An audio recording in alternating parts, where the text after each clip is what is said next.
আলাইকুম, সবাই কেমন আছেন? তো আজকে অনেকদিন পর একটা নতুন ভিডিও নিয়ে আসলাম। এই যে বাংলাদেশে যে তো ছাত্রছাত্রী তো কিছু হইতেছে, কোঠা আন্দোলন, যাই হোক আন্দোলনটা তো করা ঠিকই আছে। আমাদের শেখ হাসিনা, আপাই বলবো না নানি বলবো বুঝতেছি না, সে যে বলছে যে মুক্তিযোদ্ধা নাই নাতনিদের চাকরি পাবো নাকি আজাকারদের চাকরি পাবো, তার মানে এটা কি বুঝাইতেছে? যে এর বোঝানো যাইতেছে যে হাজার হাজার কোটি কোটি পোলাপান যে লেখাপড়া করতেছে বাংলাদেশে, তারা কি তাহলে রাজাকার? তারা রাজাকার না, তারা চাইছে কোঠা। কোঠা বলতে সবাই পাবো চাকরি, যার যোগ্যতা যেমন তার চাকরি হবে তেমন। কথা হলো তার মুক্তিযোদ্ধা করছে বা মুক্তিযোদ্ধা নাই নাতির বংশধর হয়েছে, ওখানে যে তারা শুধু সরকারি চাকরি পাবো অন্যরা পাবো না, এটা কিন্তু মানিয়ে নেওয়া যায় না।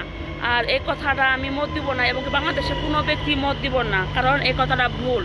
আর আমি কোনো শেখ হাসিনা বা খালেদা জিয়া সম্পর্কে এই কথাটা বলতেছি না। আমি বলতেছি যে শিক্ষা দিয়ে যোগ্যতা দেখে মানুষকে যাচাই করা উচিত, যার যোগ্যতা যেমন সে সেভাবে লেখাপড়া করবো। আর কথাটা হচ্ছে, মনে করো মুক্তিযোদ্ধা নাই নাতি যদি লেখাপড়া না করে মূর্খ হয়, তাহলে সেই ক্ষেত্রে তারাই চাকরি পাবো।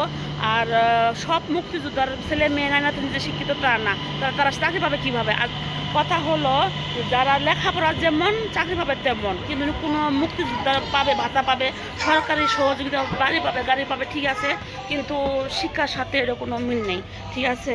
তার এ কথাটা আমি মানতে রাজি না। এবং কি এই জন্য বাংলাদেশে মনে করেন হাজার হাজার আন্দোলন হইতে আছে ছাত্রছাত্রীদের, কারণ যাদের বাপ মা লেখাপড়া করা, যারা কষ্ট করি লেখাপড়া করে হাজার হাজার ডিগ্রি নিতেছে, বিদেশে পড়তে যাইতেছে, তারা রাজাকার? তারা কিন্তু তারা রাজাকার না। আর আসলে কি বলবো, এসব কারণে বাংলাদেশে অনেক বেকার মানুষ ডিপ্রেশনে আছে, আত্মহত্যা করতেছে, চাকরি নাই, বিদেশমুখী হইতেছে, শুধু এর জন্যই। তাই সবাই প্রতিবাদ করেন, এই কথাগুলো ঠিক না। আর তাকে চাকরি দিবে যার যোগ্যতা বেশি।